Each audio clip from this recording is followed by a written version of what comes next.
Olá, meu nome é Sebastião Ernesto, sou médico anestesiologista e na sequência dos vídeos sobre ventilação mecânica, vamos aqui falar um pouco sobre a anatomia das vias aéreas superiores e inferiores de maneira sucinta e bastante objetiva. As vias aéreas são divididas em dois setores de maneira bastante informal e vários livros têm essa divisão, apresentando algumas variações entre eles. As vias aéreas, então, são divididas em vias aéreas superiores e as vias aéreas inferiores. As vias aéreas superiores constam desde o início do contato do ar que vai servir de fonte de oxigênio ao indivíduo, ou seja, as narinas, a cavidade nasal, até a laringe, e a partir da laringe, então, se iniciam as vias aéreas inferiores.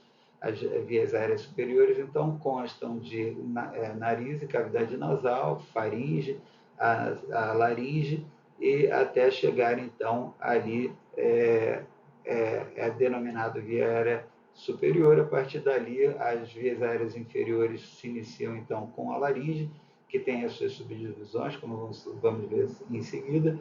Da laringe inicia-se, então, a traqueia se divide em brônquios, os brônquios vão tendo as suas divisões sucessivas até atingir os alvéolos.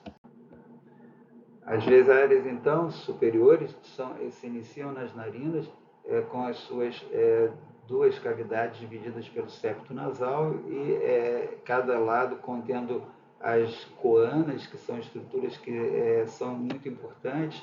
O nariz que tem no seu início um epitélio estratificado, que é provido de formação de pelos e glândulas secretoras, e a partir da cavidade nasal inicia-se um epitélio pseudoestratificado.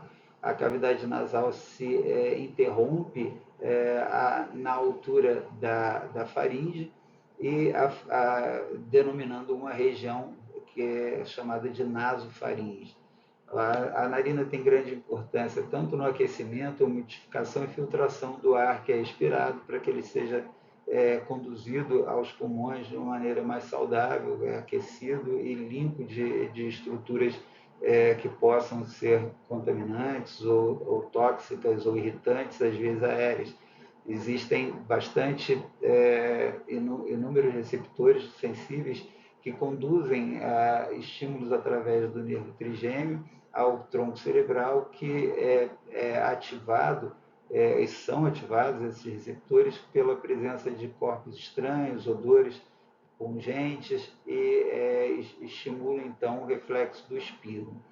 A partir da cavidade nasal, então, inicia-se a faringe, que é dividida em nasofaringe, orofaringe e laringofaringe, que uma região que acompanha a partir após a nasofaringe, com o início da orofaringe, comunica então a cavidade oral com a cavidade nasal, de maneira que eram previamente separadas a nível de nasofaringe pelo palato mole. Então, a partir da nasofaringe, inicia-se a orofaringe, que já tem um epitélio escamoso, mais resistente, devido à passagem de alimentos, ele precisa ser mais protegido, não passa só ar por ali. Então, a partir da orofaringe, que tem principalmente a divisão feita pela úvula, e até a epiglote, onde confunde-se anatomicamente com a laringofaringe, que é a divisão, é a região onde há uma divisão entre o início do esôfago e o início da traqueia, que tem a sua proteção pela epiglote, que é uma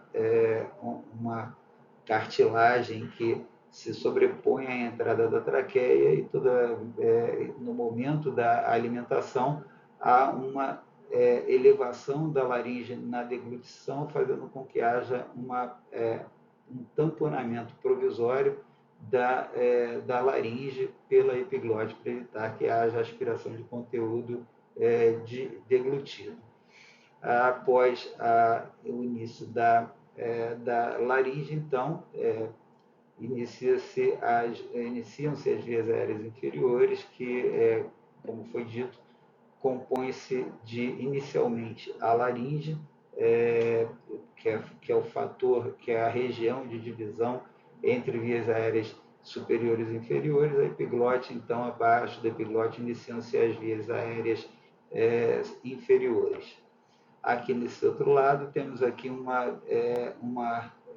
corte sagital mostrando as estruturas moles e as relações anatômicas. O seio esfenoidal, próximo como está aqui representado nessa outra figura também, próximo da célula túrcica, onde se deposita a hipófise, e essas outras estruturas que vão sendo, então, que vão tendo as suas relações anatômicas. A partir, então, da epiglote, temos o início da via aérea inferior, iniciando-se ali com a região da laringe, que compõe uma série de estruturas articuladas, estruturas cartilaginosas e ósseas, que são dispostas, algumas de forma variada, outras não, e são componentes de uma estrutura bastante delicada e importante, que vai servir de conduto à entrada do ar. O ar que vai servir para gerar o fornecimento de oxigênio aos tecidos, mas também que é muito importante na fonação, e as estruturas que compõem esse arcabouço inteiro, elas são compostas, então, primeiro pelo ocioide, que vai vai servir de âncora para alguns ligamentos entre o ocioide e a cartilagem tiroide, que é uma cartilagem que também denominado vulgarmente de pomo de Adão. Tem os dois lados soldados ali na frente, uma abertura atrás com os dois cornos da tiroide, e os ligamentos que fazem a sua conexão com o ocioide. Atrás da cartilagem tiroide, então, vem uma série de outras cartilagens, que são as cartilagens ímpares, que são a epiglote, e abaixo da tiroide, a cartilagem cricóide. Atrás da tiroide temos, então, dois conjuntos, ou três conjuntos de dois pares, que vão formar ali uma estrutura bastante importante na fonação e na proteção das vias aéreas inferiores, que são as cartilagens corniculadas, as cuneiformes e aritenoides. Então, elas servem de entrada para as vias aéreas inferiores, e também, através da formação de vários ligamentos, estruturas musculares, elas servem de proteção e de órgão de fonação muito importante ao desenvolvimento e ao relacionamento interindividual. Aqui nesse diapositivo, apenas de curiosidade, o ocioide, que tem a sua representação com os dois cornos laterais e a sua base, que fica na região frontal, a cartilagem tiroide, que tem as duas lâminas soldadas na região central e é aberta na região posterior, com os dois cornos superiores e inferiores. E a cartilagem cricóide, que é uma formação anular, que tem os vários pontos de articulação com as demais cartilagens pareadas, principalmente a cartilagem aritenoide, que vai ser vista em loco numa figura esquemática mais para frente. Aqui nesse diapositivo, a representação esquemática de estruturas laringeias, a epiglote representada aqui, que tem a sua base junto à base da língua, e no momento em que fazemos a laringoscopia no paciente, a região anterior ela é rechaçada, levantando a língua do paciente, e no conjunto, quando se rebate a língua, com a lâmina do laringoscópio, a epiglote também é levantada, aparecendo ali as estruturas laringeias principais. As cordas vocais brancas aqui, que são apoiadas na região posterior nas cartilagens aritenoides, e são estruturas importantes na fonação. Quando elas estão edemaciadas por alguma infecção ou inflamação, elas mudam a capacidade de vibração, mudando a tonalidade da voz do paciente, do indivíduo. Então, elas são estruturas que são de grande importância na fonação, e a paralisia delas pode levar à obstrução das vias aéreas inferiores. Aqui as pregas dos músculos da laringe, que fazem com que muitas vezes pacientes que apresentam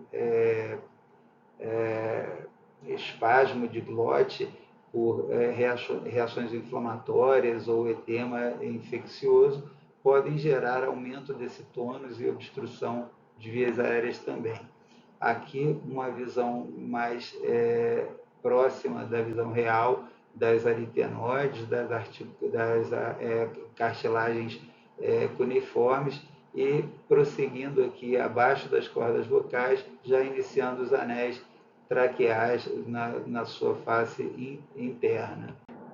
Abaixo da cartilagem cricoide, então, iniciam-se os anéis traqueais, que são em número de 15 a 20, que tem cerca de 11, 12, 13 centímetros de extensão. Então, esse é o comprimento médio da traqueia no indivíduo adulto, cerca de 12 centímetros, e a traqueia ela se divide nos dois brônquios fontes, o direito e o esquerdo. Como pode ser visto na figura, o brônquio fonte direito ele é um pouco mais verticalizado, quase alinhado com a traqueia, ele é mais grosso e mais curto, enquanto o brônquio fonte esquerdo ele é mais longo, mais fino, e ele tem uma angulação mais fechada com a traqueia, fazendo com que a aspiração de conteúdo indesejado ou intubação traqueal com a progressão excessiva leve à intubação preferencial ou invasão preferencial por corpo estranho do lado direito dessa ramificação. Então, o brônquio fonte direito, ele na maioria das vezes, ele é o mais afetado ou prejudicado nas situações de broncoaspiração, aspiração de corpo estranho, ou na intubação seletiva e acidental. Ele também é o brônquio que tem a sua intubação mais facilitada. É muito importante que se tenha esse conhecimento em pacientes que acamados muito tempo, que fazem broncoaspiração. Em geral, o pulmão direito é mais afetado, principalmente no lobo superior direito. Os pulmões eles são divididos em segmentos. O pulmão esquerdo ele tem 2 segmentos apenas, são 2 lobos apenas, perdão, enquanto o pulmão direito ele tem 3 lobos. Porque o lado esquerdo tem apenas 2? Por causa do coração. O coração, que ocupa um posicionamento mais à esquerda, faz com que haja menor desenvolvimento daquele pulmão à esquerda. Então, o pulmão esquerdo ele tem 2 lobos, enquanto o pulmão direito tem 3 lobos. O lobo superior, médio e inferior, enquanto do lado esquerdo tem só o superior e o inferior. Os brônquios eles continuam se dividindo em várias gerações de brônquios, até chegar os bronquíolos e os bronquíolos terminais, e ali sucessivamente, como vai ser visto posteriormente.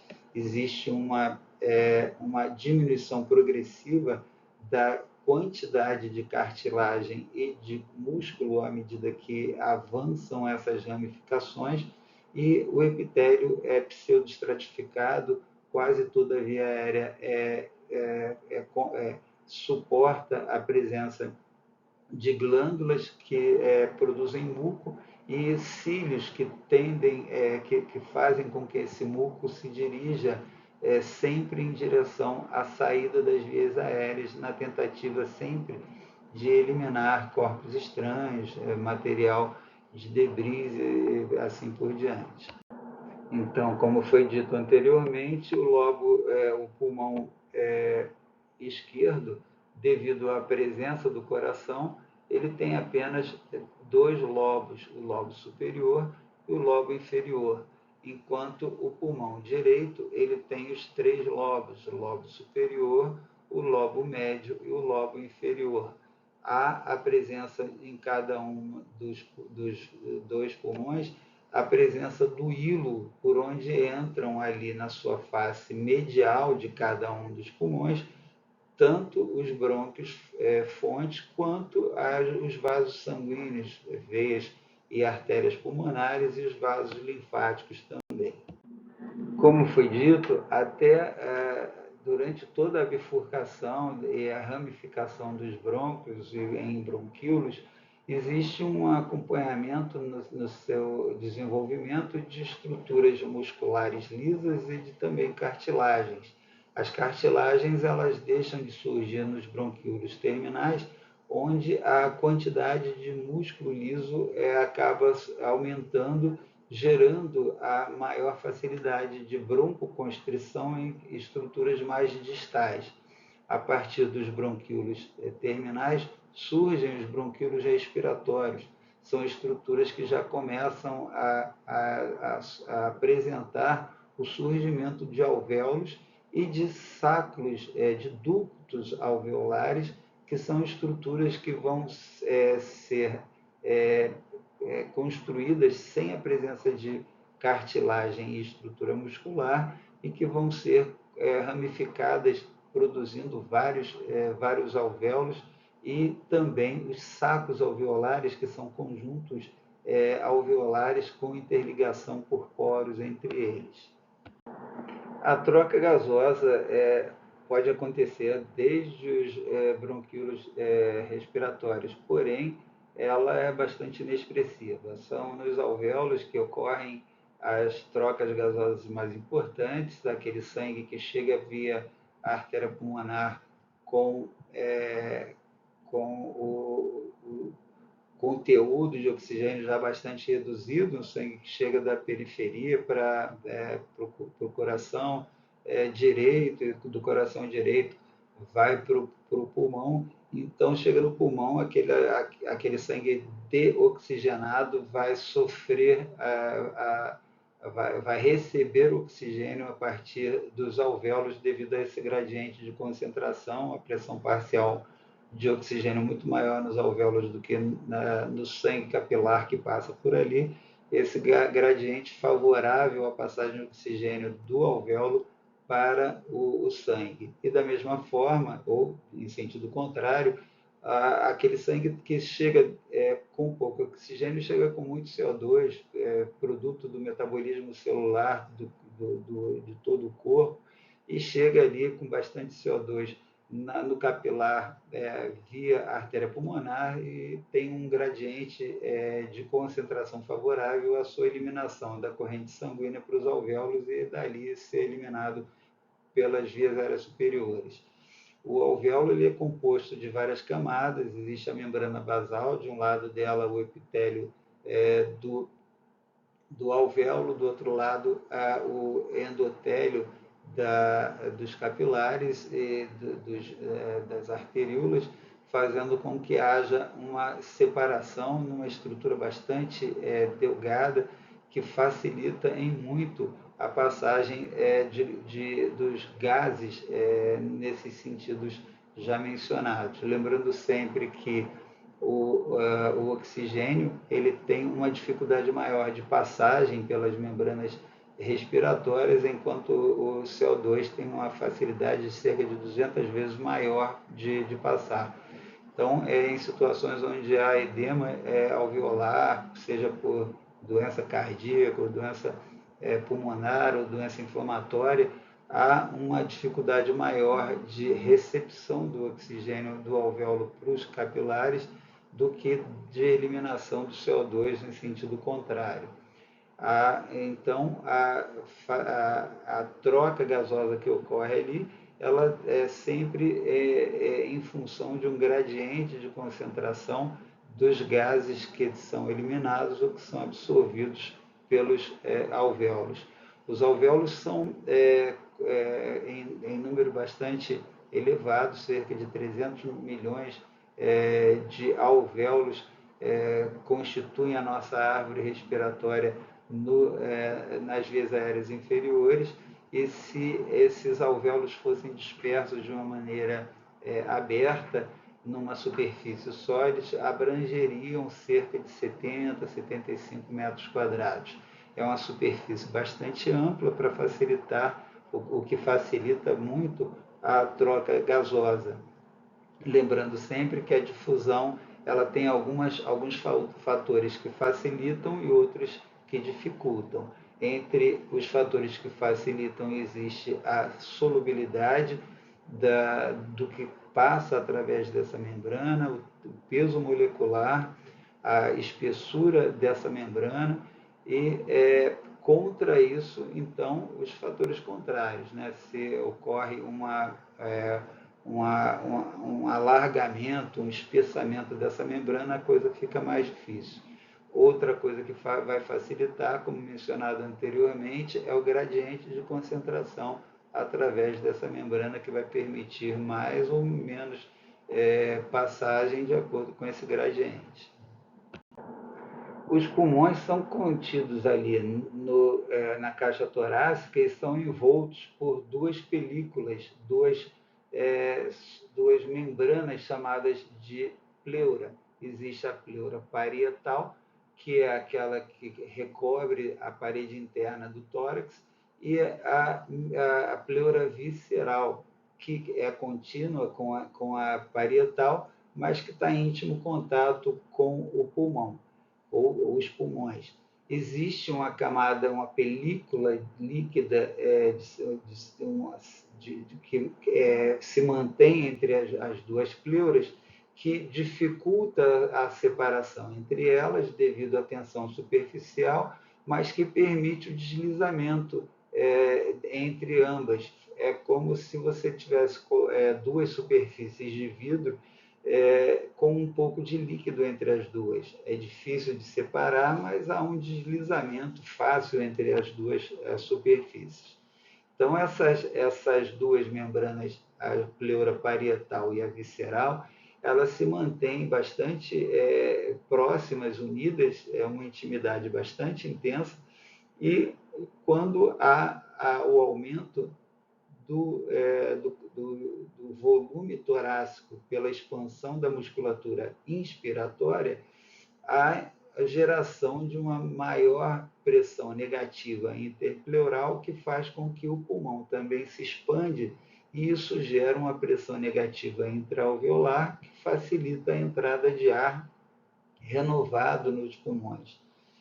Esse ar renovado, ele vai ser fonte de oxigênio, e após o relaxamento da musculatura inspiratória, ocorre por ação da força elástica do tecido elástico conectivo dos pulmões e da parede torácica, há uma redução do volume intratorácico, uma redução do volume pulmonar, uma redução do volume alveolar, e aquele CO2 que foi retirado dos capilares pulmonares e entraram nos alvéolos são então eliminados dessa forma. A respiração espontânea ocorre em ciclos. Os ciclos que são compostos de fase inspiratória e fase expiratória. A fase inspiratória ocorre devido à contração de músculos inspiratórios, principalmente o diafragma, responsável por cerca de 70% da produção do volume corrente, mas também dos músculos intercostais externos, que ao se contraírem, fazem com que as alças formadas pelas costelas sejam elevadas e aumentem o diâmetro antero-posterior do tórax, fazendo com que haja um grande aumento do volume intratorácico. Então, esses são os músculos respiratórios que trabalham na fase de repouso. Existem também os músculos respiratórios que são ativados em situação de broncoespasmo, de dificuldade respiratória ou em atividade física intensa, que são representados pelo esternocleidomastoide e pelos músculos escalenos. Esses músculos eles fazem com que haja um reforço na elevação da estrutura óssea do externo e das costelas, fazendo com que haja uma maior amplitude de elevação dessas estruturas e uma maior pressão negativa para gerar uma respiração mais intensa ou pelo menos uma pressão negativa mais intensa intrapleural na tentativa de eventualmente vencer algum grau de obstrução. A expiração ela é um processo passivo. Depois que ocorre a inspiração, os músculos que provocaram essa inspiração são relaxados e, ao terminarem a sua contração, ao se relaxarem, eles permitem o retorno do tórax e, consequentemente, dos pulmões ao seu estado de repouso pela diminuição do diâmetro intratorácico, ocorre a eliminação do ar alveolar. A expiração ela pode ser auxiliada em algumas situações de dificuldade respiratória, como no caso de broncoespasmo ou em atividade física intensa, onde a musculatura abdominal e principalmente os músculos intercostais internos acabam auxiliando na expulsão do ar alveolar. São músculos que são ativados em situação de ventilação mais intensa.